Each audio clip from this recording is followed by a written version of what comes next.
How to find your laptop model and specs on Windows. Hi everyone, I'm here to assist you today without any delay. Let's jump right in. First, press Windows R on your keyboard or simply go to search bar and then search for Run.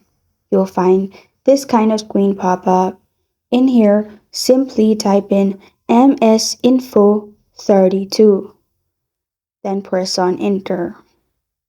After that, you'll find all system information of your laptop in here.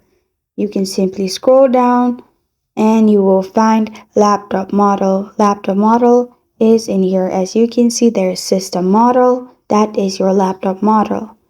And this is how to find your laptop model and specs on Windows.